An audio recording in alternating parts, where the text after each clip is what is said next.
සුබ දවසක් ඉෂෝෆාම් YouTube නාලිකාවට සාදරයෙන් පිළිගන්නවා. අපි අද බලමු ෆ්ලැසිෆෝරා ෆොයිඩිටා කියන්නේ මොනවද කියලා. දේවදාලිය, උඩහළු, පඩවැල්, පිළිවැල්, නළල් බටු, බලල් පහුරු, බූවැට්ටා ආදී වශයෙන් නොයෙක් ප්‍රදේශවල විවිධ නම් වලින් මෙම ශාකය හඳුන්වනු ලබනවා. ශ්‍රී ලංකාවේ පාතරට තෙත් කලාපයේ ඉතා සුලභව දැකිය හැකි වන අතර එය කැලෑදාර, පාළු ඉඩම්වල, පාරවල් අයිනේ, වගාබිම් ආශ්‍රිත වැඩෙනවා. ෆ්ලැසිෆෝරා ෆොයිඩිටා මුලින්ම පැවතී ඇත්තේ දකුණු හා මධ්‍යම ඇමරිකාවේ. නමුත් දැන් මෙය ලෝකයේ නිවර්තන හා උපනිවර්තන කලාපවල රටවල් බොහොමයක පැතිර තිබෙනවා. ෆොයිඩිටා යන්න ලතින් වචනයක් වන අතර එහි අර්ථය දුර්ගන්ධය සහිත හෝ නරක ගඳක් ඇති යන්නයි. මෙම නමේදී ඇත්තේ මෙම ශාකය පත්‍ර හා කඳන් ස්පර්ශ කළ විට නිකුත් වන අප්‍රියජනක ගන්ධය නිසා. ෆ්ලැසිෆෝරා ෆොයිඩිටා යනු වැල් ගණයට අයත් පතන ශාකයක්. එය පාලකයක් ඔස්සේ නැගී වැඩෙන අතර මීටර් 5ක් පමණ දිගට වැඩිය හැකි. මෙහි පත්‍ර සාමාන්‍යයෙන් සෙන්ටිමීටර් 4ක් 10ක් පමණ දිග වන අතර සෙන්ටිමීටර් 4ක් 12ක් පමණ පළලට පිහිටනවා. තුන්පෙති සහිත පත්‍රයක් වන අතර පත්‍රයේ ඉහළ පෘෂ්ඨය කොළ පැහැති වන අතර පහළ පෘෂ්ඨය ලා කොළ පැහැති වෙනවා. පත්‍ර මතු පිට බෝව සහිතයි. මෙහි මල් සුදු හෝ ක්‍රීම් පැහැති වන අතර විටක රෝස පැහැයක් ගන්නවා.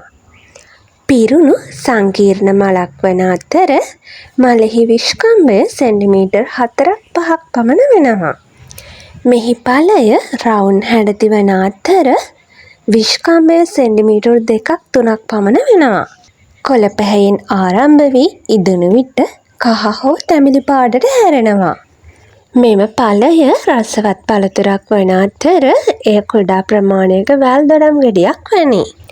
මෙම ශාකයට වසර පුරාම මල් පිපීමට හැකියාවක් ඇති අතර එක් ශාකයක ජීවිත කාලය වසර 5-7ක් පමණ වෙනවා.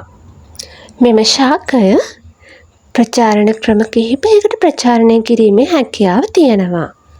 බීජ මගින් ප්‍රචාරණයේදී ඉදණු පළතුරු වලින් බීජ ලබාගෙන එම බීජ හොඳින් සෝදා අවම වශයෙන් පැය 24ක් පමණ ජලයේ පෙඟවිය යුතුයි.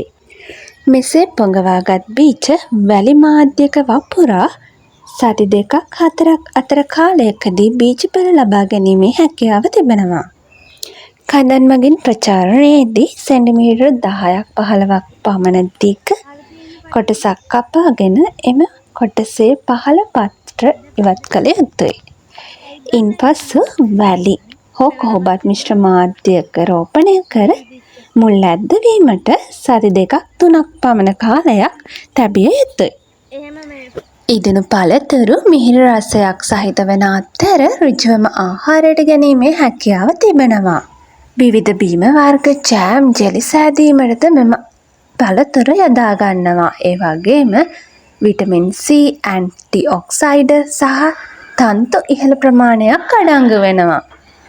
මෙහි ඖෂධීය වටිනාකම බැලුවතින් දියවැඩියාව, චර්ම රෝග, ස්නායු පද්ධතිය ආශ්‍රිත රෝග, ශ්වසන පද්ධතිය ආශ්‍රිත රෝග, මුත්‍රා ආසාදන, වකුගඩු මේ වැනි බොහෝ රෝග සඳහා ඖෂධීය වටිනාකමින් යුක්ත මෙම ශාකය ප්‍රයෝජනයට ගන්නවා. මෙම ශාකයේ සංරක්ෂණ තත්ත්වය බැලුවතින් IUCN රතු ලැයිස්තුවේ අවම තර්ජනයට ලක් වූ යටතේ වර්ගීකරණය කරලා තියෙනවා.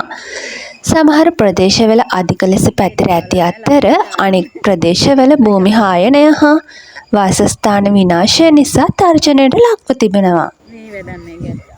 ධනාත්මක පාරිසරික බලපෑම් බැලුවතින් පොළව ඛාදනය වැළැක්වීමට උපකාරී වන අතර පරාගකාරක කෘමීන්ට ආහාර සපයනවා. ඒ වගේම සමහර කුඩා සත්තුන්ට වාසස්ථාන සපයනවා. ඍණාත්මක පාරිසරික බලපෑම් බැලුවතින් සමහර ප්‍රදේශවල ආක්‍රමණශීලී ශාකයක් ලෙස හැසිරෙනවා. වගේම ස්වභාවික ශාක ප්‍රජාවන් මත යැපීම නිසා වගාබිම් වල වල් පැලයක් ලෙස ක්‍රියා කරනවා. විද්‍යාත්මක පරීක්ෂණ බැලුවොතින් ඖෂධ ගුණ පිළිබඳ රසායනික විශ්ලේෂණය, පිළිකා විරෝධී ගුණ පිළිබඳ අධ්‍යයනය, ජෛව සක්‍රීය සංයෝග හඳුනා ගැනීම හා නිස්සාරණය, රසායනික ඖෂධ සඳහා විකල්ප ලෙස විද්‍යාත්මක පරීක්ෂණ මේ වන විට සිදුවෙමින් පවතිනවා.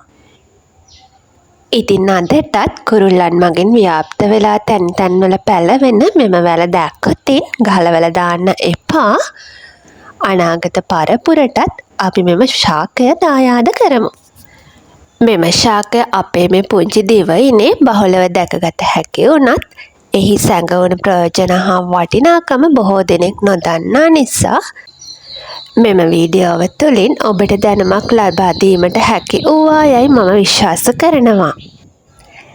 මෙම වීඩියෝ එක හොඳයි නම් ලයික් කරලා කමෙන්ට් කරන්න අමතක කරන්න එපා. තවත් කෘෂිකාර්මික වීඩියෝවකින් හමුවීමේ බලාපොරොත්තුවෙන් අදට මම සමුගන්නවා. ඔයාලට සුබ දවසක්.